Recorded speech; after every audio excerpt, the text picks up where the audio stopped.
long time coming, but it's finally here. The much anticipated Devil May Cry 4 from Capcom. The first true sequel in the Devil May Cry chronology, features all of the aspects that DMC fans have come to know and love from the series. Fast-paced action, large-scale battles, and a heavy dose of sarcasm.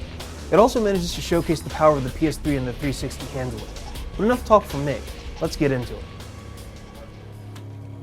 Someone help me!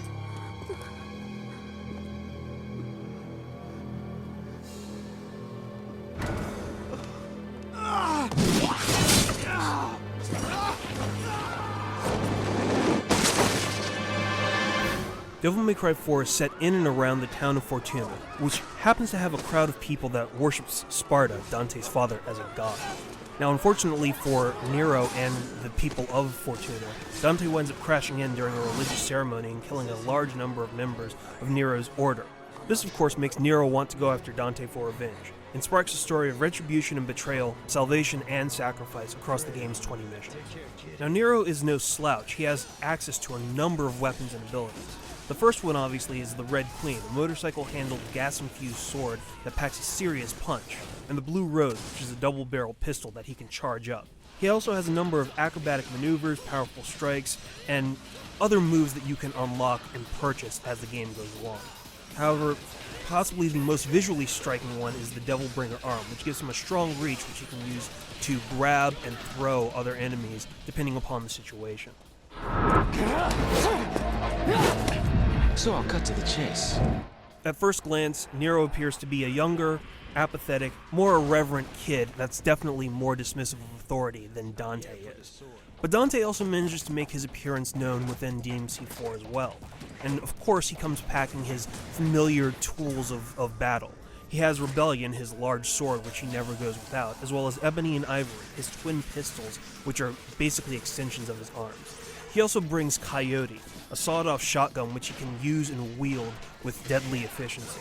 Of course, the majority of his abilities come from the various styles that Dante has accessible to him, such as Trickster, which allows him to teleport and vanish behind enemies for quick strikes, Royal Guard, which allows him to block just about any incoming attack, Swordmaster, which allows him to manipulate his sword in various ways to provide better strikes, and Gunslinger, which lets him fire off his weapons much faster than he usually would.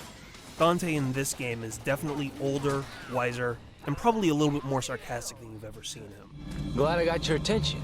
I was beginning to feel a little ignored. DMC4 has a variety of difficulty levels. Initially, you start off with Human and Devil Hunter, and completing a playthrough winds up unlocking new difficulty levels, as well as art in the game's gallery, movies within the story theater that you can view individually or as an entire whole, a Bloody Palace battle arena that you can test your skills in and see how stylish you can make your kills, as well as entries in the game's gallery that has illustrations of everything within the title and info on everything in the game within the game's library. There's obviously a ton of content that you will be able to find, look at, and unlock, and it definitely adds to the replayability of the title. Another reason why you want to replay this game over and over again is because you can definitely farm orbs and proud souls, which you use to purchase new abilities, items, and other elements for the game.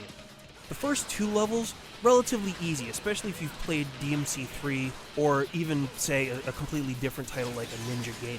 However, once you start getting into some of the later difficulty levels, like Son of Sparta or Dante Must Die, you're going to find that you're going to need to step your game up because it mixes up elements such as having different monsters in different situations, different tactics, or even different abilities that you haven't seen these monsters use before. However, even with all of these positive points, there are a couple of issues. The game can get extremely repetitive, especially when you start to get to Dante and you embark on a significant amount of backtracking within his missions.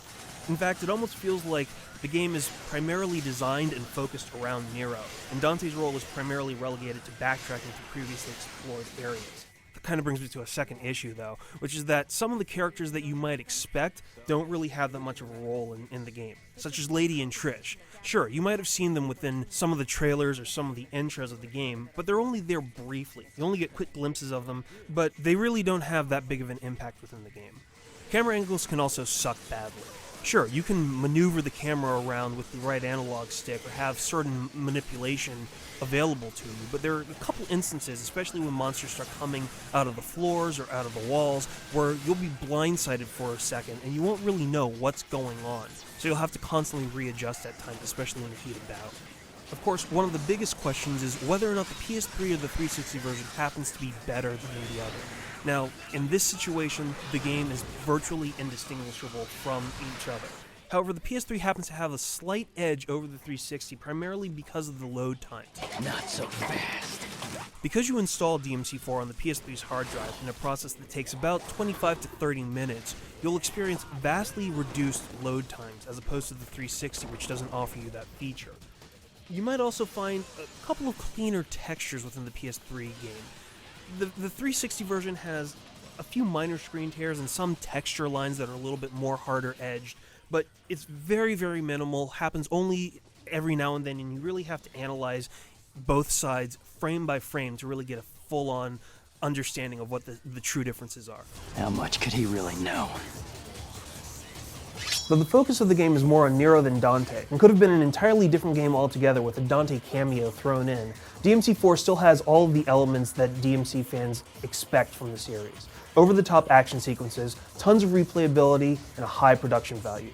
Regardless of whether you own the PS3 or the 360, you're going to get an incredible gameplay experience, so you should definitely go and check it out.